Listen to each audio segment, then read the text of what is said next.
Did I just run the wrong fucking thing? I think I did. Wow, how embarrassing. God, imagine what happens when someone tells Ryan about this.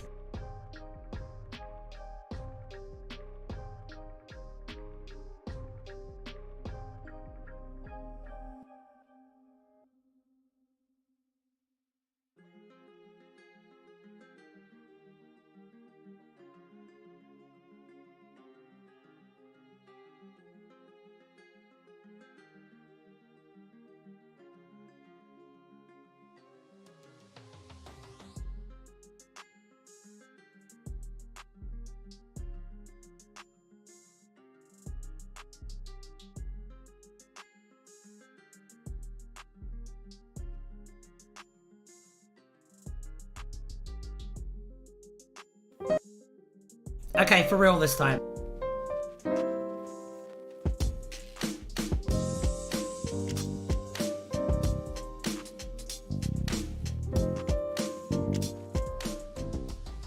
Hi kids, how we doing on this wonderful day? Let me just get that fucking Verizon ad out of here. One sec.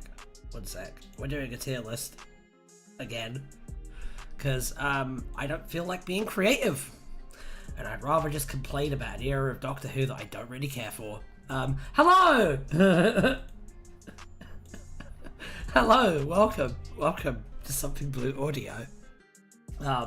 Yeah, we're talking about the 10th Doctor era, and how it's mostly kind of wank. If you disagree with that, if you're actually offended by that, I want you to know that I am much cleverer and smarter than you. So, just shut up and listen, and by the end of this, you'll agree. Are you okay? Yeah, I'm alright. I'm alright. I'm just tired.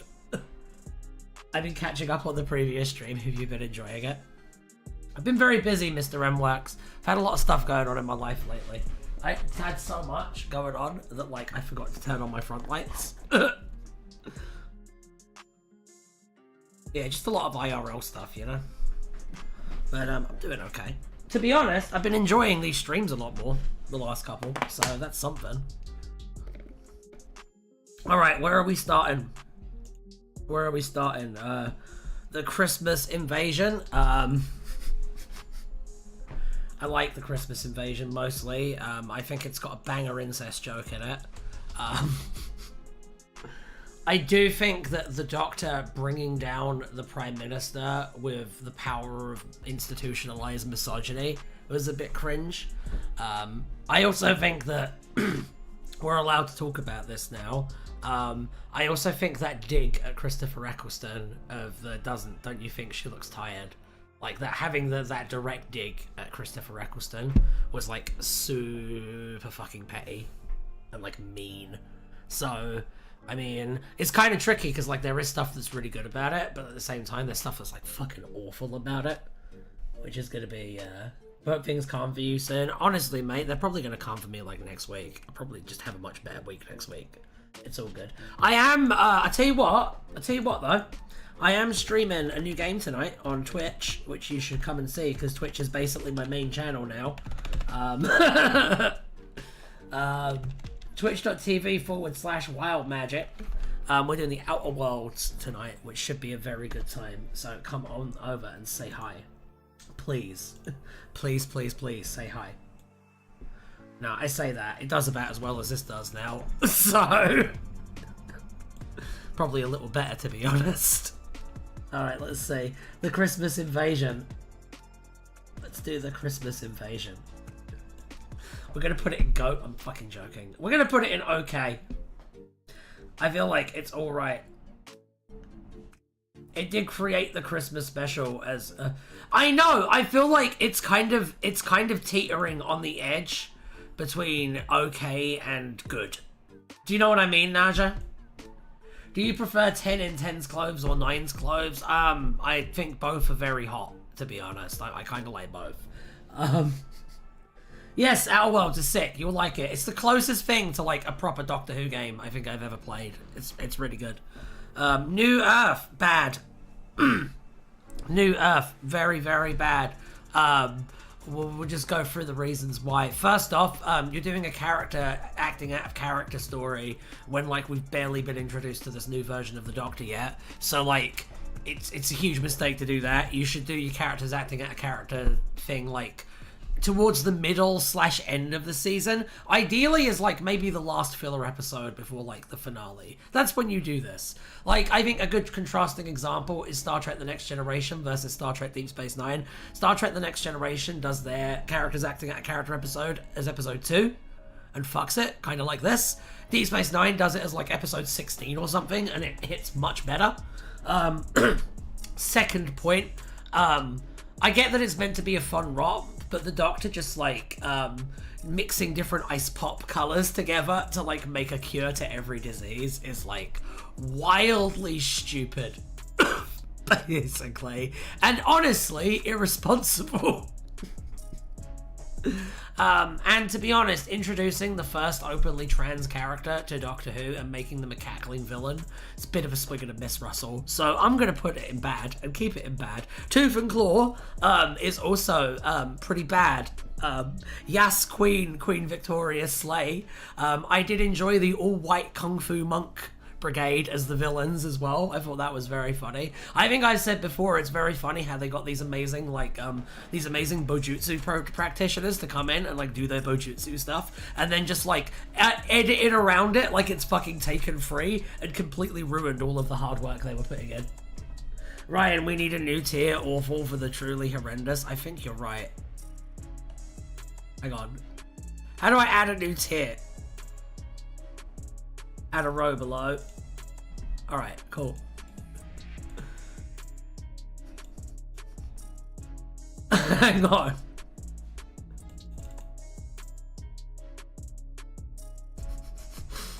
What's going on here? This one should... Why is this green too? Hang on, we need to edit these. This one. Oh, I see why. Why is that happening? God damn it, it should be the other way around. But my ADHD isn't going to allow for that. Okay, this one is bad.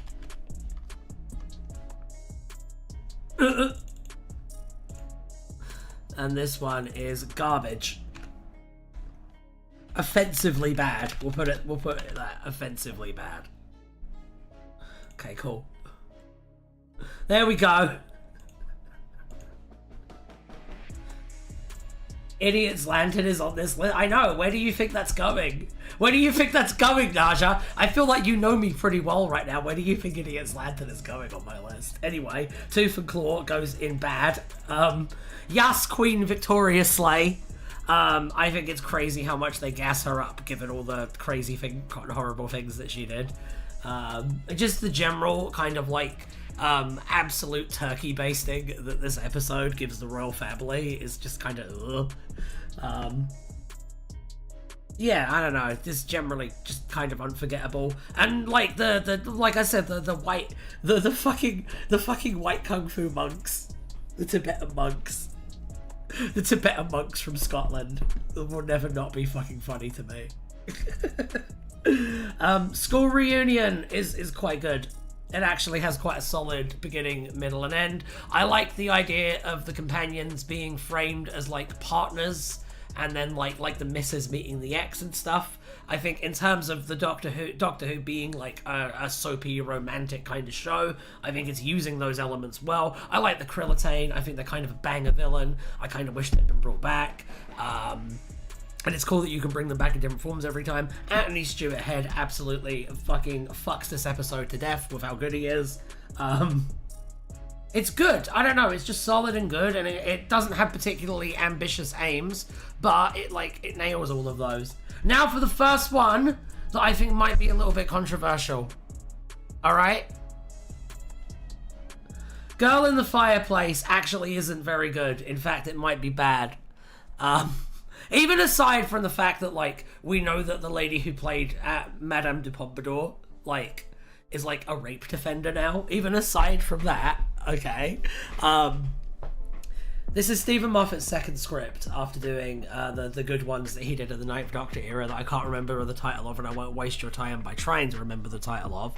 And, we go from some really, really interesting, like, commentary on how we view the Blitz and World War II as a culture, and, like, kind of, like, looking at it through the forgotten eyes of, like, a lot of people who were kind of been pushed to the sidelines. Like, the main human character outside of, like, the Doctor and Rose is, like, a single mom, like a teenage single mom. Like, I don't know, there's layers to that.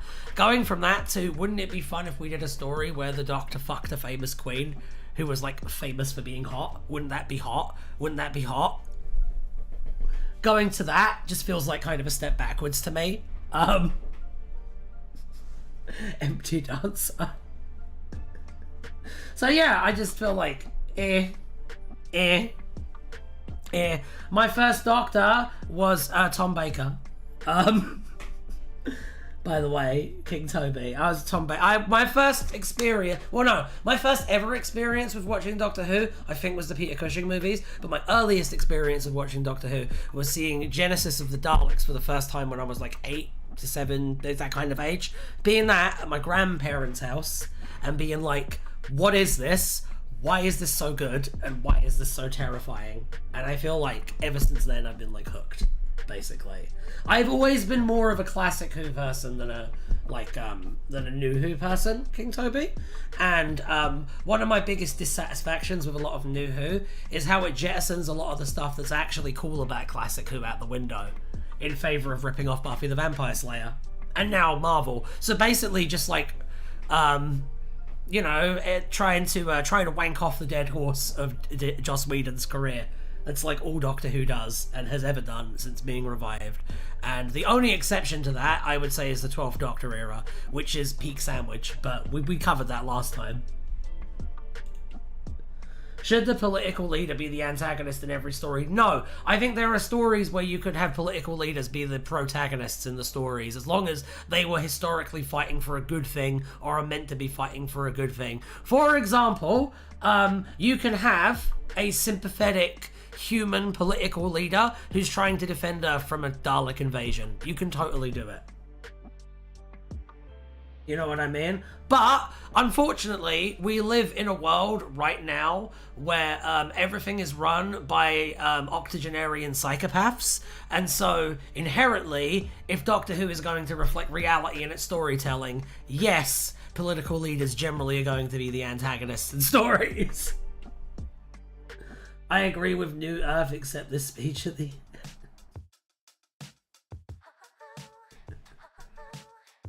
Moffat better than Classic, though. Yeah, but that's because Moffat actually confronted Classic and explored Classic and embraced Classic and, in many ways, wrote a sequel to Classic Who, whereas Russell T Davies kind of wrote Doctor Who like he was ashamed of Classic Who and just wanted it to be like Buffy the Vampire Slayer. I wouldn't call it better than Classic Who, but I would say that a lot of the reasons it's so good is because it is like a sequel to Classic Who.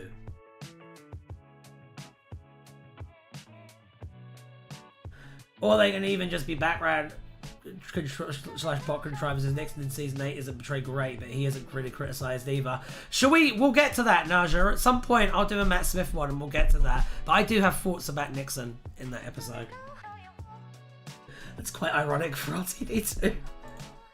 Well, to be fair, RTD2 is more like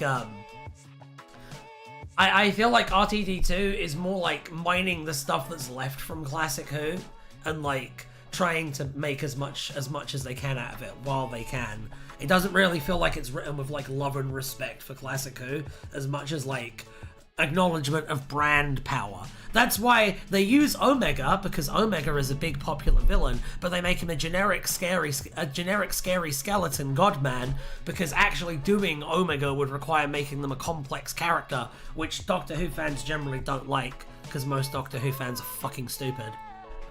Rise of the Cybermen is bad. It's just a rip-off of Genesis of the Daleks. Like, it's literally just Genesis of the Daleks.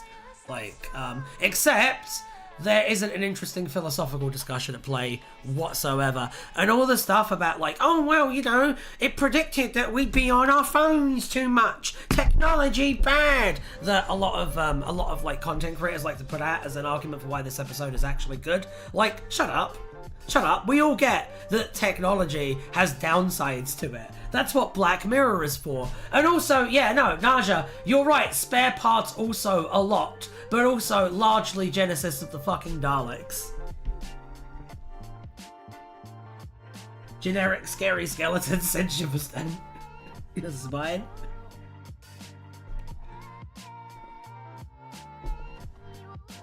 You cannot tell me that John Lumick is not just Davros. Aside from the obvious aesthetic parallels, he has an identical fucking character arc where he starts out wanting to build his travel machines, and then those pesky government bureaucrats won't let him build those travel machines, so he runs them through a political runabout until he gets to a point where he can murder them with those travel machines, and then he ends up getting taken out by his own fucking creation.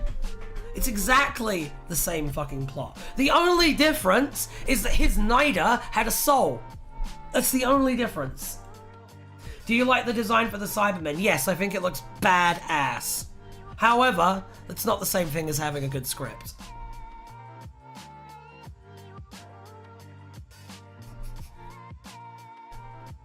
And the Cybermen didn't need to be another universe. Yeah, it's weird how like they introduce a multiverse and then like we can never expand on this again.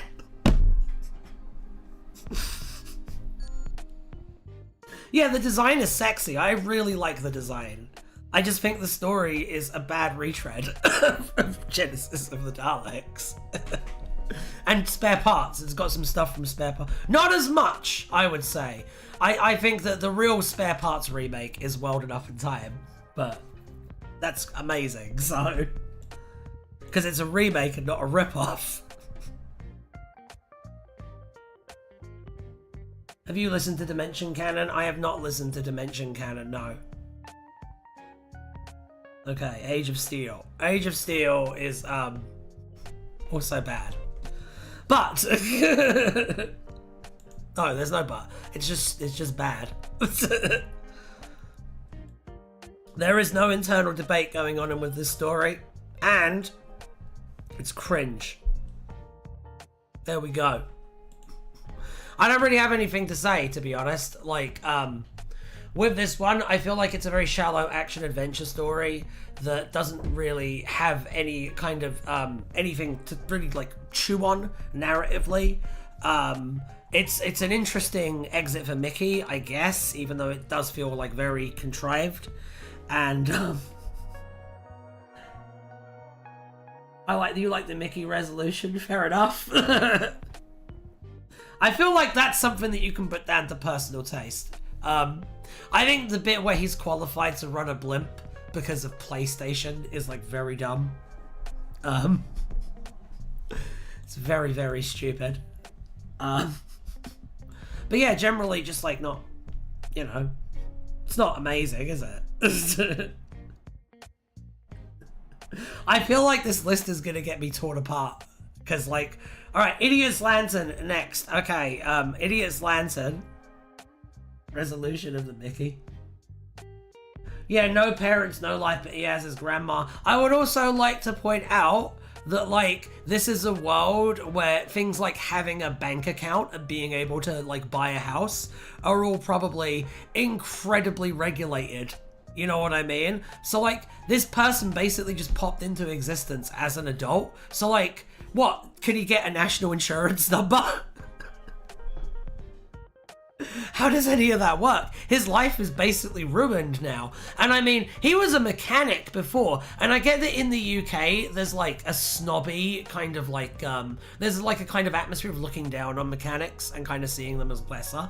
But mechanics make buco fucking money, so he was in a really good situation. You getting torn apart for this list was pretty much the... Can you imagine, like, people cut on Twitter discovering me and then going back through all my old stuff? Great. Does he get Ricky's life? Ricky was a terrorist. Like, you have to understand that from the perspective of, like, the government of the time, the person whose life he's taking over was, like, basically the Unabomber. Yeah, but grandma though. Yeah, I suppose.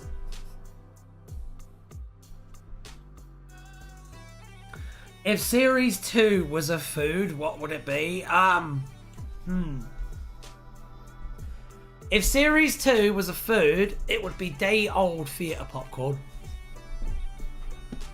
There you go.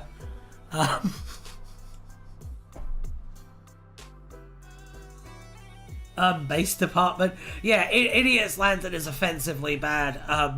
Aside from all the like weird nationalist stuff in it, the fact that it very much excuses parental abuse as a parental abuse survivor, I don't particularly appreciate. I think Rose deciding to butt her head into this kid's situation and project her own relationship with her father onto this kid's relationship with his father, even though there's a very real risk that his father is just going to murder him when he finds out he's gay, which is canon. Ask Mark Gatiss. That's what the whole thing is about. It's meant to be like a parable for like your parents rejecting you for being gay, even in situations where that can be lethal. And Mark Gatiss, an immensely privileged man's conclusion was, oh, just accept them anyway and let them abuse you. It's all pretty bad. So yeah. Lamau, YouTube didn't even let me say his name. Oh no. Oh no. Well, that is very rough. Okay. Okay, so what have we got next? What do we have next? It's okay if he murders him because he's his father. The Impossible Planet and the Satan Pete are both peak. Well, they're good. Alright, The Impossible Planet and the Satan Pit. Let's talk about those. Everything good? Yeah. Oh. It's pretty cool. Anyway. The Impossible Planet and the Satan Pit. Yeah, Idiot's Lantern is our first offensively bad entry. Put The Impossible Planet in fantastic now. Have you ever seen the movie Event Horizon? Who here? Show of hands. Who here has seen the movie Event Horizon? This will come back later on. Who here has seen the movie Event Horizon? I want to know. I want to put up a poll. Hang on.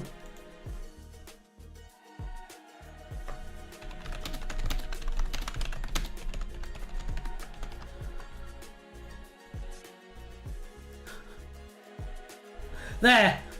We're going to put this poll up. But yeah, Idiot's Lantern is really bad. It's very bad. Idiot's Lantern is like rough. It's a rough slab of meat to ingest. Arguably a pro-abuse story. So if you're into that, I guess. Impossible Planet has a great atmosphere, awesome music, and a great story. Yeah, because of fucking Event Horizon. That's my point.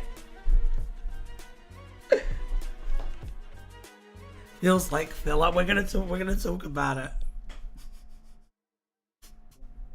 Event Horizon is a movie about a crew of explorers going onto a spaceship that's been abandoned, and it turns out that the spaceship is possessed by the devil, and the devil is trying to come into our world through this spaceship, and only Sam Neill and Lawrence Fishburne can save the day. But then Sam Neill, who is the kind of relative outsider of the crew, gets possessed by the devil and ends up trying to bring back hell through the ship, and Lawrence Fishburne ends up saving the day in the end, and then it's implied at the end that maybe the devil actually is still there, which I mean, of course they're the devil, but literally, okay, Impossible Planet, Satan Pit, and the fucking The Well are all rip-offs of Event Horizon. And if you've seen the movie Event Horizon,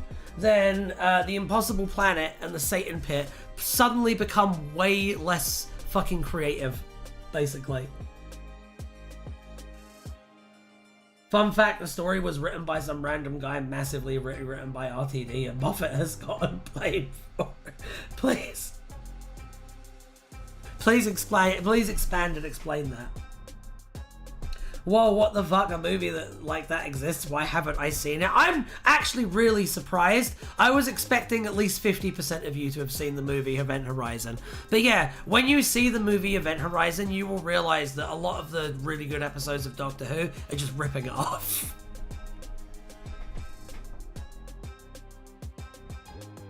The random guy was also in talks with Lawrence Miles to...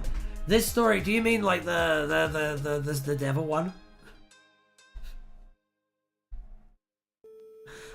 Having said all of this,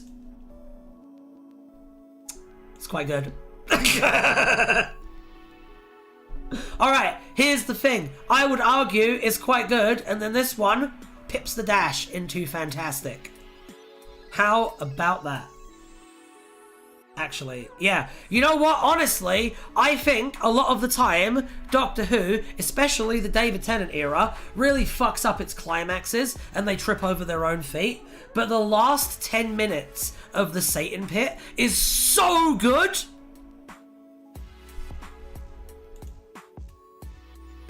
But yeah, it is a not particularly creative riff on Event Horizon, but it is very well executed as well.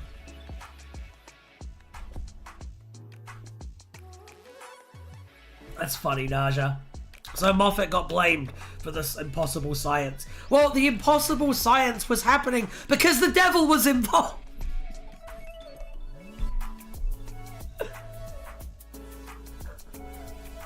You know what I mean? Like, that's actually justified in the scenario. RTD is not great at endings, which is why it's surprising that the Satan Pit has such a good one. Like, literally every beat a good climax to resolution is supposed to hit, it fucking hits. I don't know, man. I don't know. It even has a pretty good twist with the mind and the body being, like, separated. It's like a really cool, like, sci-fi twist on the idea of demonic possession that's actually quite creative. Oh no, Love and Monsters is coming up. So, guess what my opinion of Love and Monsters is?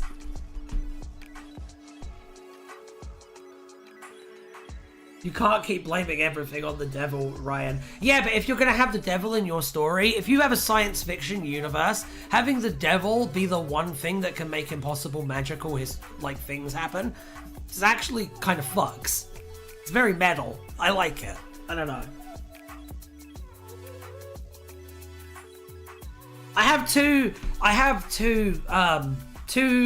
qualifiers for something being good, okay? The first is it has to have some thematic resonance, and it has to have a little bit of like texture and depth to it. The other thing is that it has to fuck really, really hard. Those are my two qualifiers for success artistically.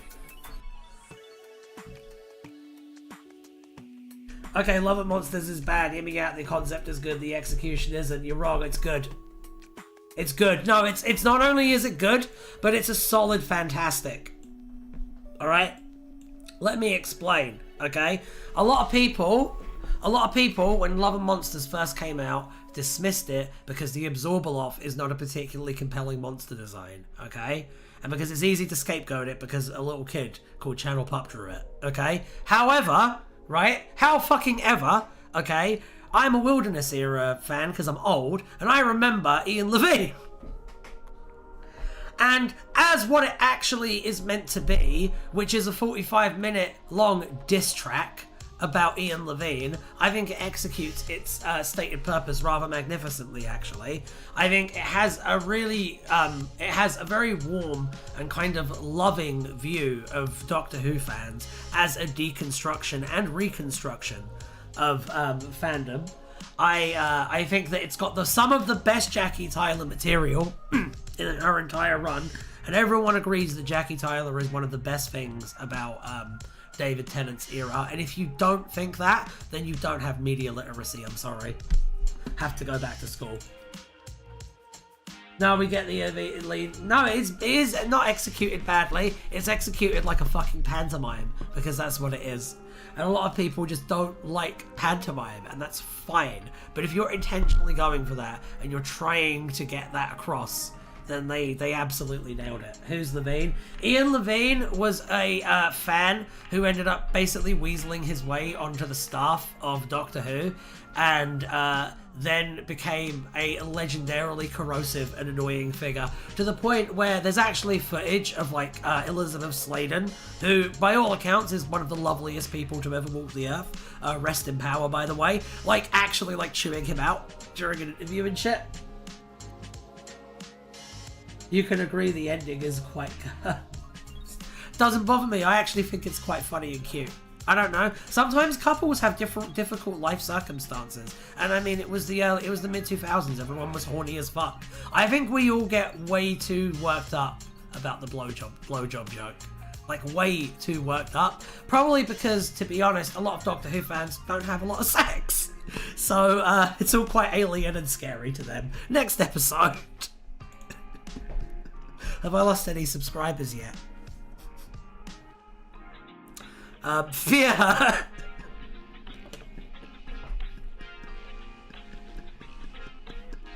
Fear Her next. It's also bad. It once again.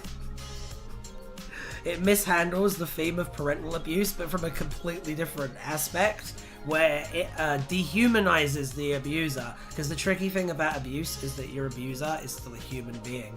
So reframing them into a literal monster completely breaks down the whole moral viewpoint through which we even view abuse. So, I don't know. That one's also going inoffensively bad for me. Also, the Olympic stuff is cringe. Absolute cringe. The blow joke.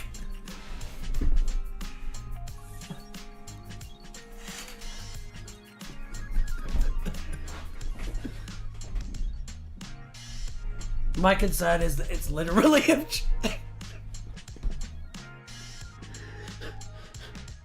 Yeah, no, it definitely fails that litmus test, but it was made fucking almost 20 years ago. It was made almost 20 years ago. I don't know what to tell you. But yes, it is literally objectifying. I'm not going to sit here and pretend it isn't and die on that hill. Still one of the best episodes of the era. Army of Ghosts.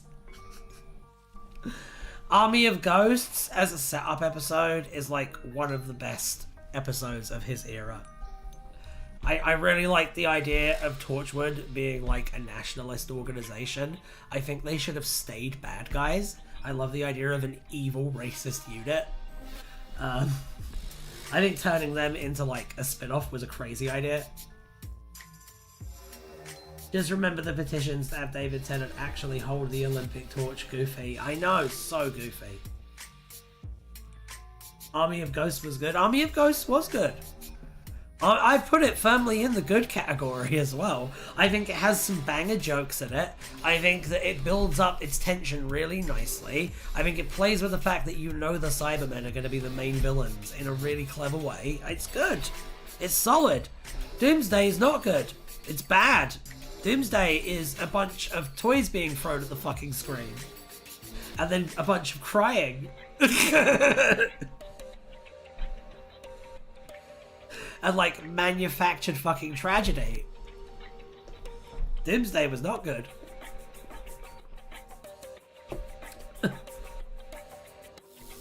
I like the bit where he's like, "I'll hope that's a good emotion," and then the guys pop up and shoot the Cybermen because, you know, the 10th Doctor has read the fucking script. And he knows they're about to pop in at that moment. I would have loved it if Goofy had carried the Olympic torch as well. They disrespected the Cybermen. No, they didn't. I think they treated the Cybermen way more respectfully than they deserve to. I've watched a lot of classic Who, and the Cybermen are not a world-ending threat. The The Cybermen are scrappy scavengers who like barely get by and are just trying to survive.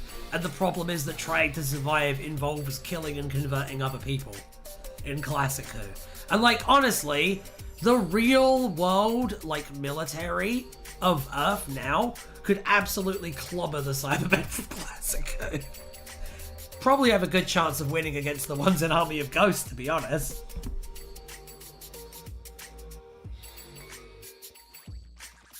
To be honest, I'm pretty sure the 2006 like world military could have handled the Cybermen. Doomsday, aka the Daleks, is so much better than... I mean, yeah, like power scaling wise, yes. Yes, a species that managed to successfully wage a war against the Time Lords is going to be more powerful than a species with slightly more advanced than 2005 Earth technology. Yes. That is going... Yeah, honestly, if they hadn't done that and they'd made them vaguely equal, Nick... Not Nick. Was it Nick? It was Nick, yeah. If they had made them vaguely equal, we'd be complaining about how that doesn't make sense either. The roast battle is one of the best moments in all of Doctor Who, though, yes.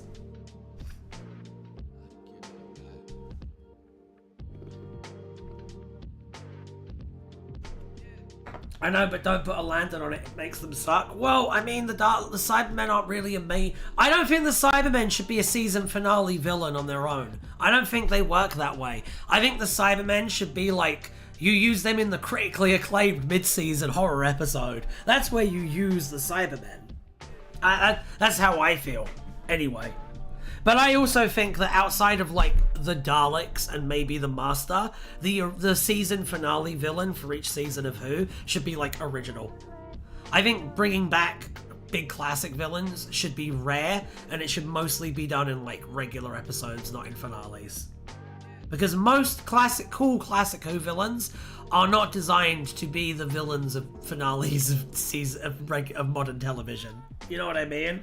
Like, they're just not designed to accommodate that.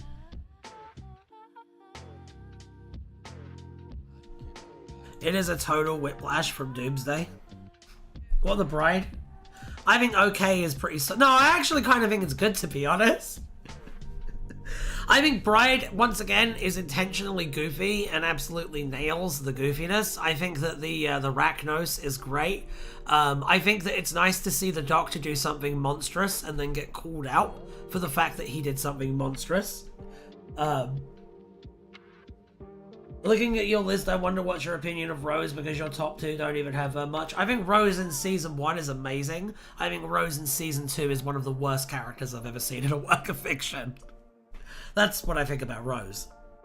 I think she largely gets the love that she does by virtue of being the first. It's my honest opinion. Alright, so, yeah, Runaway Bride, though, Catherine Tate is great. The chemistry is like there right from the start. I think it's got a solid act structure that it commits to. I think the Rachnos are a great villain that should be brought back a bunch more. Bring me my spider people, goddammit. I don't know about Murray Gold's plagiarism. I don't know what that is, but it's definitely a negative point. Is Song for 10 a rip-off of an old soul song? Is that why? Because it seems like it is. This time, it's personnel.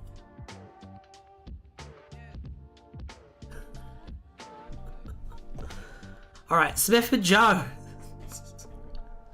Smith and Jones is actually really good. I don't know about fantastic. I don't know if it's exceptional, but it is very good. We got the Judoon. I like the bait and switch that you think it's going to be the Sontarans until it isn't. Is that due to bad writing or bad by design? Bad writing. Bad writing. Taking your like active POV character and then kind of making them as awful as she can be in the second season is a huge fucking misstep that you shouldn't do. And like, we know, I can say that with confidence because, right, we have in, wait 1 second. Sorry about that. We have in season 9 and 8 an actual very flawed companion who has a lot of the problems that Rose does, but it's well executed in Clara. Smith and Jones is fantastic, do put it there. It is quite good. I don't know if I put it in fantastic, but it is quite good. The Shakespeare Code is terrible. Is absolutely terrible.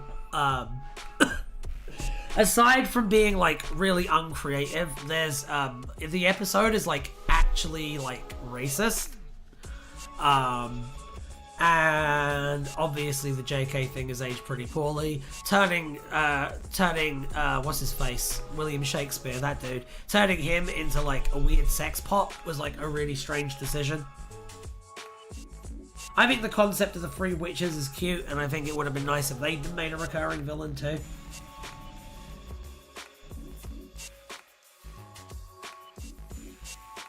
He wrote a song, Love Don't Roam Right.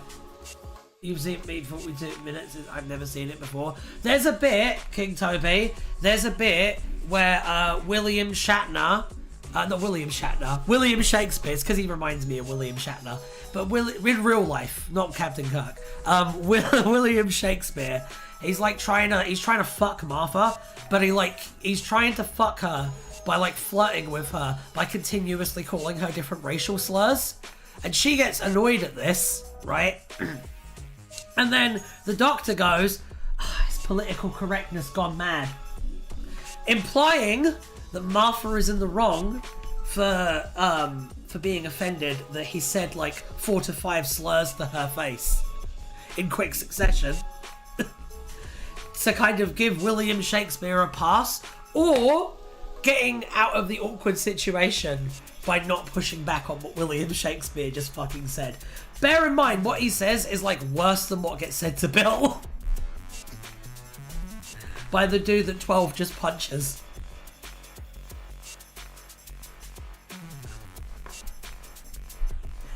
So, yeah. I don't know what to tell you. What the hell, who wrote it? Gareth Roberts. Who the fuck do you think wrote it? Hang on, let me see if I still have it up. One sec, I might have something for this. 1 second. Let me see if if I haven't deleted it.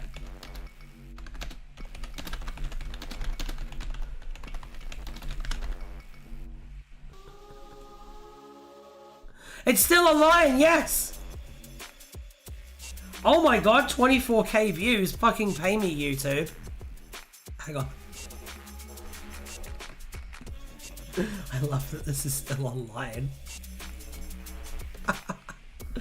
Hold on, people. We're gonna watch this together. We're gonna watch this together as a family. I made this, so don't criticize it. This is what I'm talking about, though. Okay, this is the episode, The Shakespeare Code, in 30 seconds.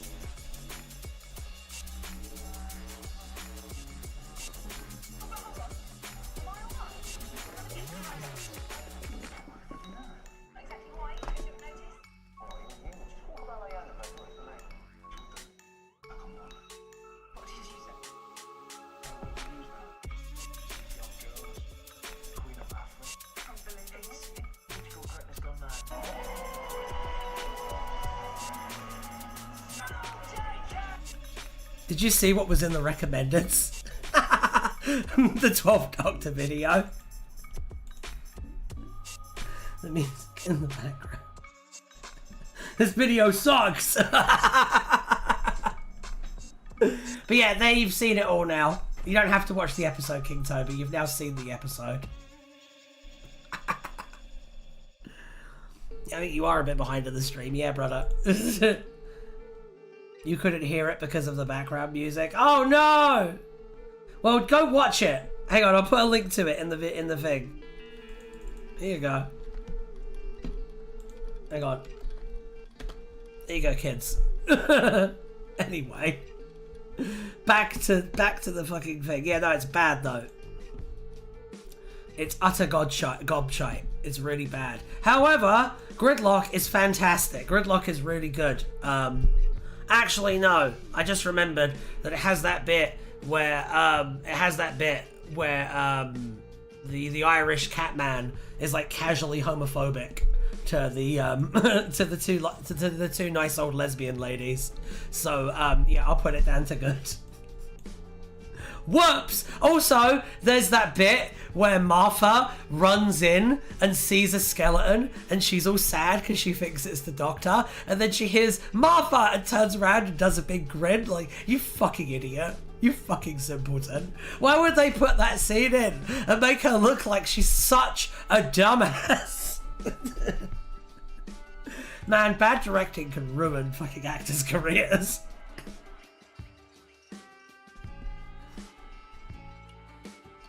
The mindless macros, yeah.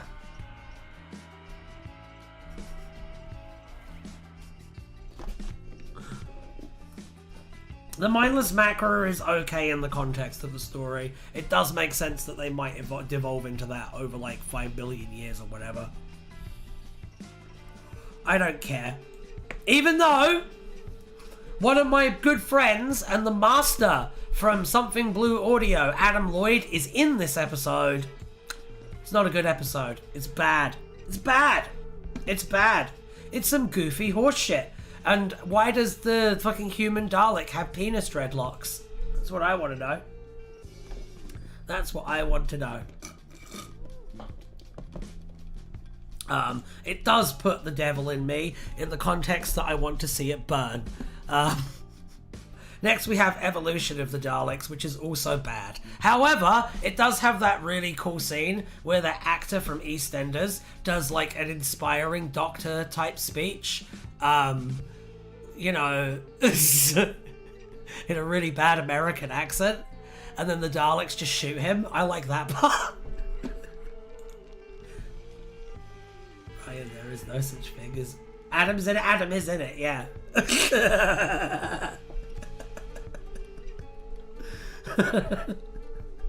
He's an extra in it, Mr. M, and he's in the crowd during the musical number. He's there. One time, for like 2 weeks, I made him my profile picture on Discord to annoy him. The Lazarus Experiment is a shit sandwich. It doesn't have a fucking theme or a point. It's just running around until the episode decides to end. This monster works completely differently than the last time we saw it because it's been millions of years since we last saw it. Yeah, but the thing is, Nick, that there's... Right, so here's the thing. Here's the thing, okay? The Macra are crabs. The Macra are crab people. Crab people. Taste like crab, talk like people, okay? It is realistic to imagine that over millions of years, a subset of Macra could be put into conditions that would lead to them not needing their intelligence to survive anymore, okay? The Midnight Entity, an individual cosmic horror, it doesn't make sense that over what for them would be minutes, relatively, that they would suddenly develop entirely different powers and motivations. I can buy the Macra. I can't buy the Midnight Entity. Lazarus, I don't... Why do you think Lazarus and Evolution should both be a tier down? Rest in peace, YouTube hates the truth. I don't give a fuck, Naja. I get paid way more on Twitch. Give a shit. Well, I'm not a fucking brand ambassador for the BBC. Evolution is eugenics. See, that's a really good point. That's a really good point. 42 is bad. Once again, there's no thematic depth to it. It's just a lot of running around and surface level problem solving instead of actual exploration of ideas, which is what we like in Doctor Who, because we're clever clogs. Human Nature is really fucking good. Family of Blood is really fucking good. In fact, I would argue they are the candidates for GOAT stories thus far, because as well as being very good atmospheric horror stories that actually have pretty good commentary on systemic racism, they're actually based on kind of original fucking ideas that are intrinsic to British culture. I know it's based off a book, but I'm saying the same thing about the book. Maybe they should base more Doctor Who episodes on Doctor Who books.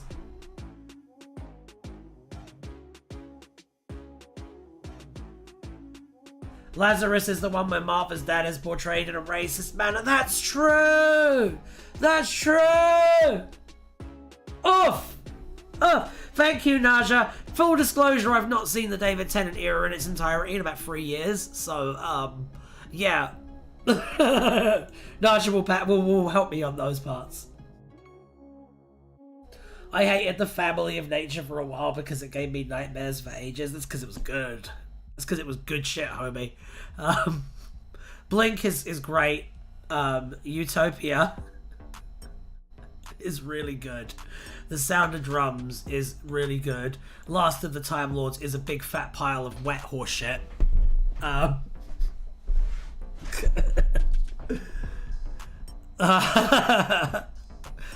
for real, the Master is like one of my favorite fictional villains, and I think that they nail his characterization for sure. However, the doing all of that damage and then just reverting it back with like an easy plot thing is stupid. Having the Doctor get turned into Dobby is stupid. Having the Doctor go like Super Saiyan because of the power of prayer is offensively stupid. Do I need to go on? It's not good.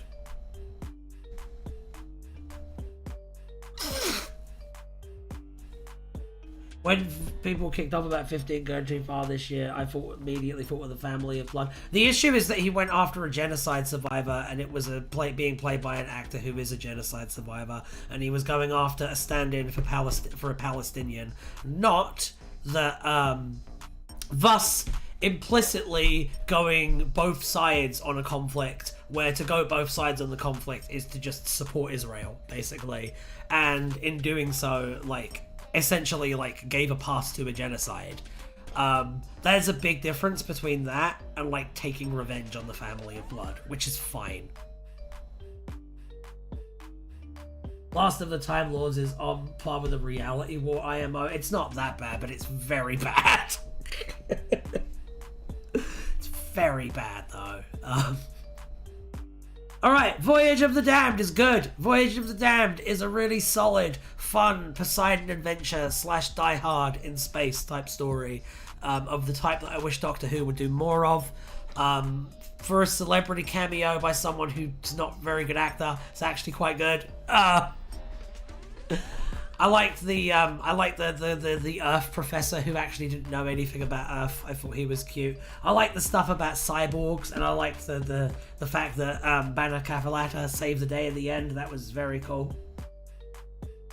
Oh, my bad, I was not been actively watching, so I was underinformed. To be fair, Mason, as I've said several times in this video, like, a lot of the buzz from Doctor Who is generated from Doctor Who fans, and most Doctor Who fans are thick as pig shit, so, like, it's not your fault. It's fine.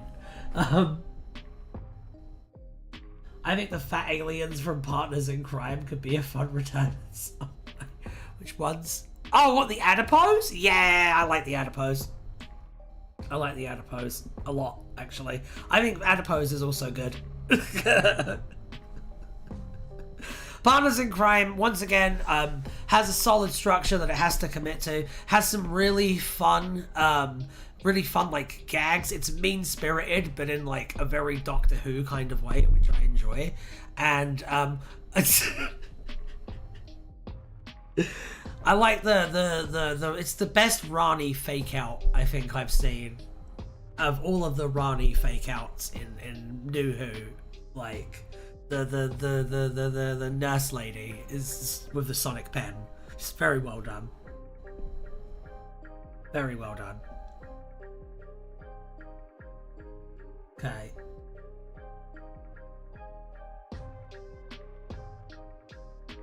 The duet of investigations that bring them both together is just pure gold. I know, it's so good. It's so good.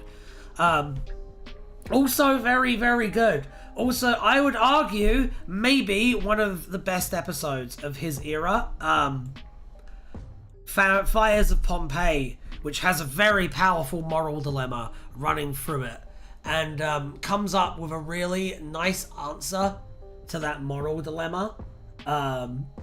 Did anyone think of the Rani end? Yes. Yes, I remember when that episode dropped, and a lot of people I knew personally were disappointed that it wasn't the Rani. Yes, that's a real thing that happened. But yeah, no, Fires of Pompeii, goated. Absolutely goated. What would you say is the essence of Doctor Who? There isn't one because it changes. It's 60 years old, and people from 60 years ago are very different to people from like now. I actually think that a lot of the things that I consider negative about Doctor Who are kind of holdovers of that, and of the idea that like a really good example I think is, have you noticed that a lot of Doctor Who fans are like weirdly puritanical? I think a lot of that stems from like the no hugging, no kissing rules, which at the end of the day only came about because of deeply conservative early 1960s pre-sexual revolution British establishment television guidelines. So what I don't understand is why in nowadays we still have Doctor Who fans treating the show like it should still be under those 1960s guidelines.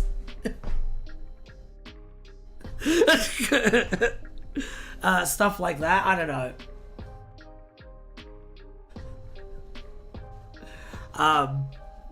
It's just a whole thing. What's the next episode? Planet of the Ood is really good. I'd say it's goated, actually. This is the thing. Doctor Who's politics is so fucked that the fact that they did an episode about a slave revolt and decided to make the slaves the good guys is like a full pass. Oh yeah, that was the question. What's the essence of Doctor Who? And I went on a big rant about how it's not horny enough.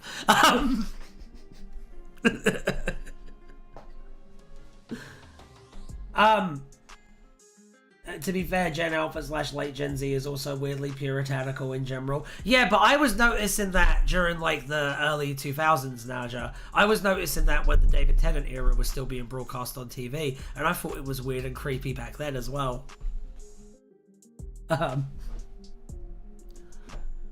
Anyway.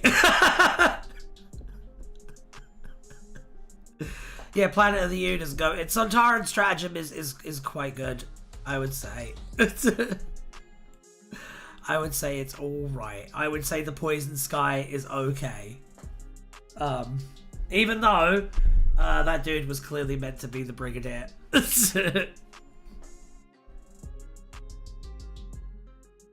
I would say the essence is the adventures of an infinitely curious being who ultimately wants to do good but sometimes struggles to define what good is. That's nice. Yeah, Moffat was criticized for it. Karen Gillan was considered to... What the fuck was she supposed to do? Like, muss up her hair?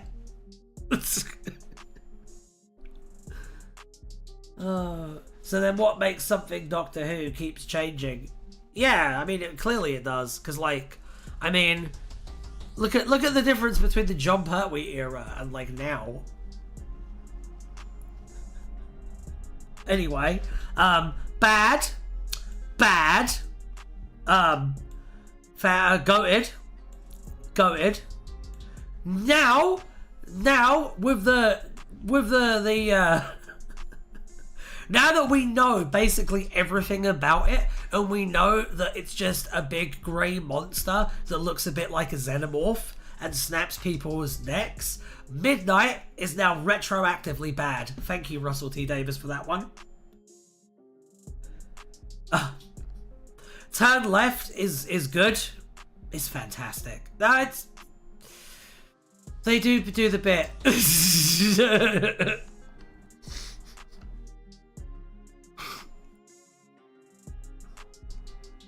They do have the racist stereotype of people of color being able to see mystical shit in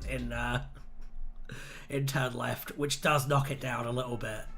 but it is still mostly very solid. The other 44 minutes and 45 seconds is all quite good.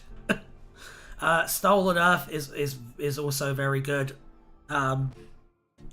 If the next one wasn't terrible, I would say that this one would probably end up in the Fantastic area too. Journey's End is bad.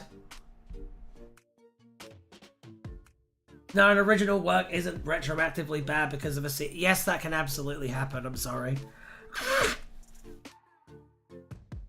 When an original work's themes and ideas are like retroactively undone by it, then yes, they can. And I think the best example that I can give of that is, how many people do you know in the last 2 years who have made a conscious decision to rewatch Game of Thrones? I'm willing to bet the answer is fucking zero. Turn Left would be goated if it wasn't tied to the series arc. A sequel that doesn't even exist. Alright, fine, I'll put Midnight in Fantastic. I can see you're not a fan of this. I'm really not. I don't know what people were expecting from a video called The 10th Doctor Era is largely bad. Now, if I watch Midnight again, I'm not going to think of The Well, sorry. Well, I am, and it ruins it for me. I feel like I can never watch it the same way again. I think it's because I've seen too many of the movies that Russell T Davies grew up on. So, like, I know when he's directly ripping something off. And so, like, I don't know. Game of Thrones never got a sequel. Its story was concluded poorly. That's fundamentally a different thing. I don't think it is. I would argue that each episode is a sequel to the previous episode. And I would argue that the episodes in the back end of it being bad is why people don't rewatch the earlier episodes. Because they know that the investment is not fucking worth it. There's tons of examples of TV shows fucking up their final season and then people just abandoning them fucking forever. Like, absolutely. Absolutely, that's a thing that's happened. Do you think an episode is good if you want to rewatch it? I think that's a small factor in it. I think rewatchability is definitely a factor. But, like, the thing is, there are pieces of media that I've seen that have absolutely changed my life, but I never want to see them ever again. Like, I think a good example is Grave of the Fireflies. Grave of the Fireflies. It's a Studio Ghibli film. About two Japanese siblings in World War II trying to survive, like, the firebombing of Japan and, like, live on the streets and stuff. And that is an incredibly powerful motion picture that moved and changed me in fundamental ways when I saw it. I am never watching that fucking movie again, though, because I don't want to put myself through that again. So yeah, absolutely, you can have things that have no rewatch value, but still completely change your life. Just like video games. There's video games that, like, I've played and I never want to play again, but they're going to have a lasting impression on me. Doki Doki Literature Club was one of those. I'm never going to play Doki Doki again, but, like, my god, it was good.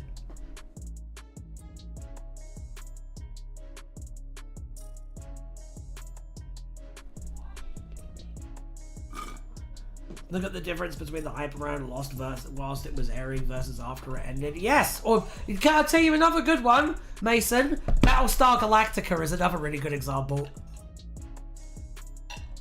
Alien 3 is fucking wretched. I still love Alien and Aliens. Yes! But, here's the next point that I haven't gotten to yet. Alien 3 does not undermine the point of Alien and Aliens. It does... Well, actually, no, it does. Fuck. It does, because it... Yeah, no, it jettisons the supporting cast.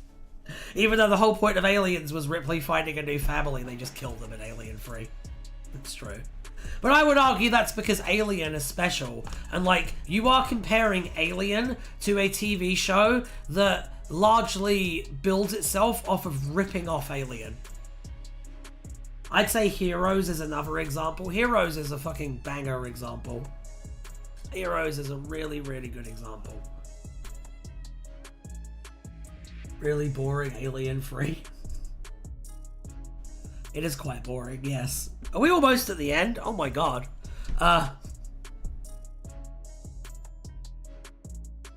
DDLC has very little replayability. Yeah, because Naja, I don't think it's designed to have replayability. I think it's designed to be experienced as a story with a beginning, middle, and end. You know what I'm sizzling?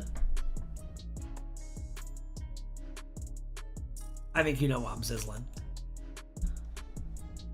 I do think that Midnight is worse because of the well.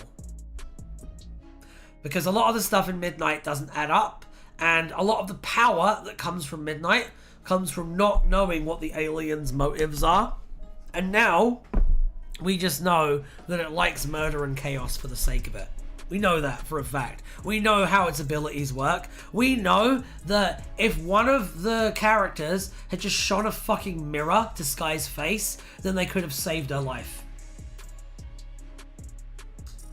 You know what I'm saying? So, yeah, no, I'd say it absolutely undermines it. Severely. Anyway, this one, the Jackson Lake one, is alright. It's alright. I want a Doctor Who that's like Jackson Lake. I want a Doctor Who that's like a classical 19th century scientific adventurer. I want a Doctor Who that's like, ha-ha! Yes! Ho-ho! Adventure! I don't care if they're a woman, a person of colour. I don't care. I just want a Doctor Who with that kind of energy. Give me that shit. Like, now, please. I fucking love the Jackson Lake Doctor, and I think it's a shame that we don't have a Doctor that's just like that. Planet of the Dead is a big pile of dog shit. I'm not going to hear any arguments. It's bad. Waters of Mars? Alright, here's a take that you're not going to like. Waters of Mars is just okay. Just because the final 10 minutes is fucking crackerjack doesn't mean the rest of the episode is amazing, because it's not. It's a very standard base under siege story with a pretty good monster. Do you also want them to be sexist? No, I want them to have the boundless enthusiasm and effusiveness that 19th century scientist explorer heroes had. I want them to have that kind of lust for life that they have. I do not think they need to be sexist or racist to capture what makes those things magical. I am actually okay with doing sanitized versions of historical, like, hero archetypes. Like, I am okay with doing a version of Greek mythology where Zeus isn't a rapist. I think that's fine. You agree with my Waters of Mars take? Cool. Correct, the entire way it interrogates fixed points and the fundamentally makes no sense. Especially when, Naja, they already resolved this ethical dilemma earlier in the season in Fires of Pompeii. They literally did this dilemma and, like, it was fine. And if any of you go, okay, oh, well, you have to understand that the Doctor didn't have a companion. The Doctor didn't have a companion, and the Doctor needs a companion, or they'll go bad, or that makes it a good story. I will fucking beam you with this medieval weaponry that I have. Okay? Alright, let's go next. The End of Time Part 1 is bad. The End of Time Part 2 is offensively bad. This is the end of my fucking list.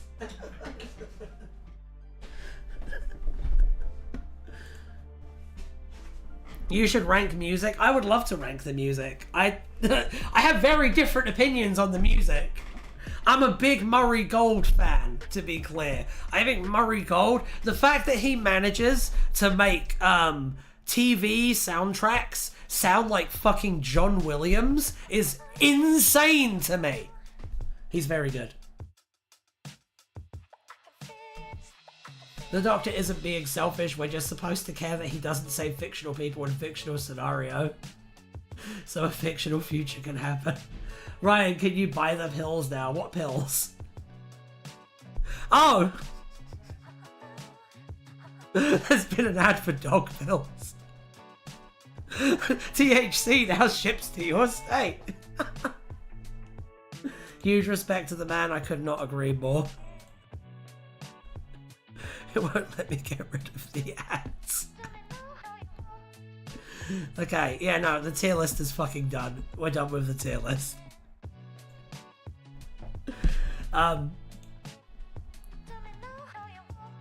I love how RTD just attributed random shit to the Doctor and fans took it at face value. The man who never would needs a human to keep him sane, that stuff. I mean, we saw him without a human in The Deadly Assassin, and like, he was kind of badass, to be honest. It didn't really seem like he had a problem handling himself.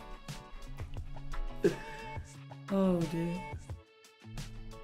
Don't think YouTube... Were they dick pills? Am I getting an ad for dick pills? Richard Pills? Which ones were they? I think they won't mind saying what they were, considering YouTubers are literally like taking sponsorships for them now. Like regular YouTubers are taking sponsorships for BlueChew.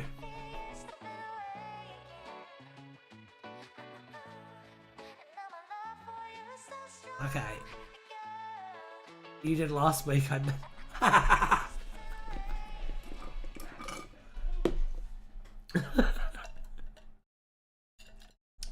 Alright, I am going to head off now, lovely people, but I will be back very soon on Twitch as Wild Magic. I'm a cat now, you should go see it.